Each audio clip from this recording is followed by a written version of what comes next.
Namaste. This is a video regarding the heinous crime that happened in the IQ City Medical College and Hospital of Durgapur.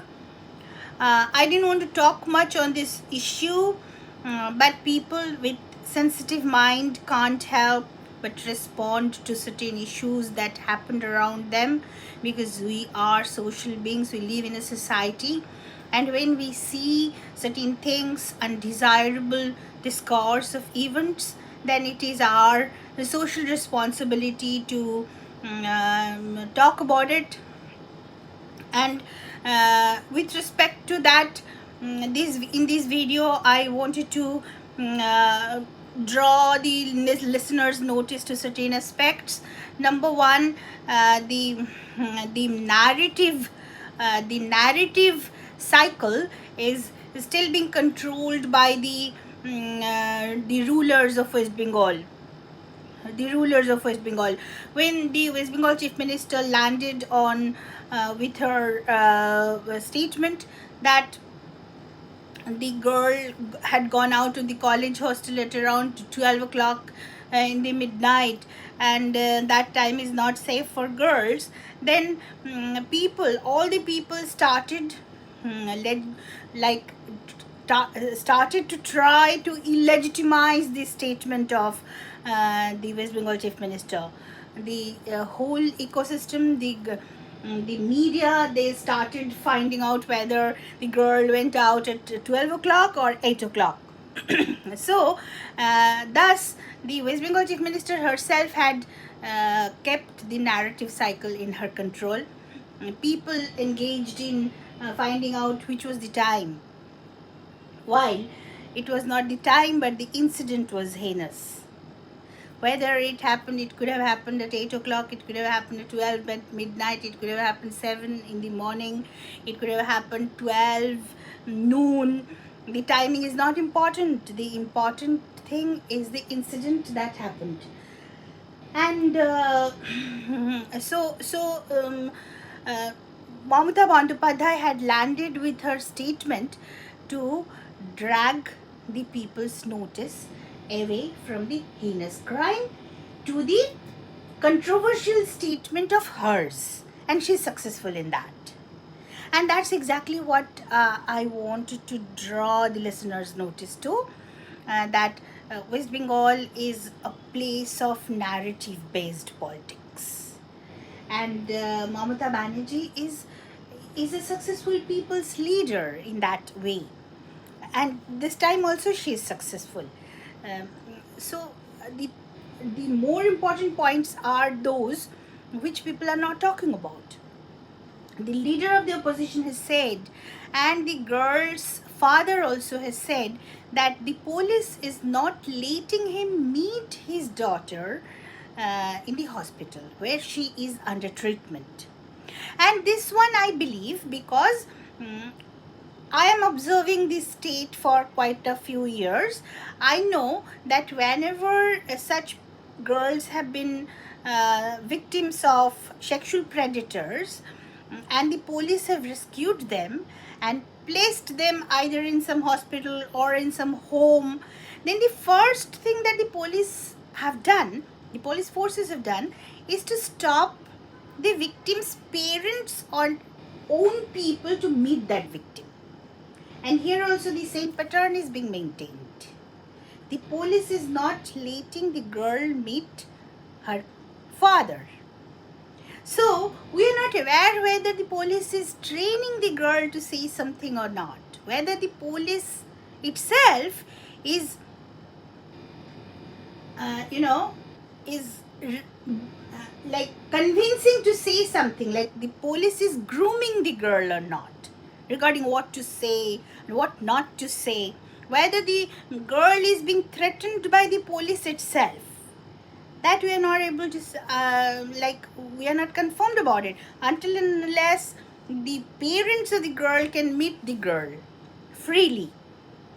How can we expect justice to prevail? Maybe the police is doing the investigation in a right way, but until and unless the parents go and become free to meet their daughter, the victim, How is it possible to confirm? And it is a pattern in the state that whenever the rescued girl go to a home or a hospital, the first thing the police does is turning a barricade between the parents and the victim. And this is that pattern is being followed. So these are more important issues, and the girl's father is absolutely right to demand to shift the girl from West Bengal to Bhubaneswar, because otherwise the girl is not really safe, and we are not sure whether the girl is being threatened or not, the girl is being groomed or not to say something in a particular way. The this statement is being prepared, what exactly the girl would state to the media, whether she's being groomed about it or not. So those things are not being discussed by the people. Rather, people are discussing that Mamata Banerjee said she went out on 12 o'clock. That is not the point at all. We know why did West Bengal Chief Minister say it. She wanted to drag your notice to her statement instead of the girl's condition, and she is successful in that. So how long should we, the people of West Bengal, and we the people of Bharat with respect to West Bengal, behave like fools? West Bengal is being ruled by a far left political ecosystem which are infamously called urban Naxals, and the urban Naxals always go with another far left ideology, that is radical Islam, and they always go in alliance. In West Bengal also such an alliance exists, and the far left urban Naxals with the far left this radical Islam like Jamaat, people of Jamaat-e-Islami, Jamiyat-e-Ulema-e-Hind kind of radical people are present in the Trinamool itself. So this particular alliance is running the state, and all these are resultant of that. And we are not such fools not to understand that. We may try to hush it up. We may try to prefer to keep our mouth shut regarding like the way in Harry Potter the name of Voldemort was not taken. Lord Voldemort was not taken. He who you know who, and he whose name must not be taken, kind of. So we also behaving in that way. It's an urban Naxal radical Islam alliance running the state, and Mamata Banerjee is just their face. And it can be repeatedly proven that her statements are pre-drafted by someone else, some urban Naxal, and she has just delivered that statement a number of times. Almost every time it can be proven that her statements are not her statements. It is pre-drafted statements. And when RG Kar, the similar crime happened in RG Kar hospital, then someone of the RG Kar hospital, like perhaps the then principal of RG Kar, Shondeep Ghosh, had commented that why did the girl go to the seminar room at midnight, at that time, deep at night. So the full ecosystem had reacted to his statement, and they wanted to claim the night. The girls claim the night, Rate Dakul now, because that was the time when they wanted to save the whole ecosystem, because like no one is, it is absolutely wrong to put Mamata Banerjee responsible for all this. It's a full ecosystem which is operative, and they came on roads to protect the ecosystem, not to protest against the death of Abhaya. And everybody knows, like their visuals, their optics, their slogans, and their posters, everything was suggestive of an urban Naxal's design. So it was absolutely clear that they were protesting to protect the criminal ecosystem and not to protest against them. But that is the reason why this time such a statement has been made by Mamata Banerjee herself. Had it been said that the girl went out at 12 o'clock, it is the responsibility of the hostel, and the girl herself also has to remain cautious. Had these things been said by anyone else other than Mamata Banerjee, then the same ecosystem could have landed with another protest program. But this time they will not land because Mamata Banerjee is their face. Is their face. And why Mamata Banerjee is their face? Because Mamata Banerjee has a public image. Once upon a time, she had built brick by brick her own public image. She is a self-made woman. We have to say the truth. Now, that was her strong point. And based on her public image, this ecosystem is exploiting that. So, it is now she is saying, because once she says, people cannot react. So those who are saying, where are the feminists? Why are they silent? Because this is not the time when they will come out. Because if they come out against Mamata Banerjee, then they are coming out against themselves, their own ecosystem. It is not going to happen. In Bengal, 2 plus 2 is not always 4. It depends on the axiomatic theory. You have to define what is 2. What is the first 2 and what is the second 2. And then you can understand whether 2 plus 2 is 4 or 5 or 8 or 10. It can be anything. So that kind of, until and unless we understand, focus on that, it is impossible for us to handle save the state of West Bengal. Because people are in great danger. And if we take it at face value that the women cannot go out from the hostel or from her institution at 12 o'clock, sometimes it may be required because the girl is a medical student, a doctor may be required to go out at 12 o'clock. So, if we take it at face value that a girl cannot go out beyond 12 o'clock, then we are actually helping the radical Islamists' point of view.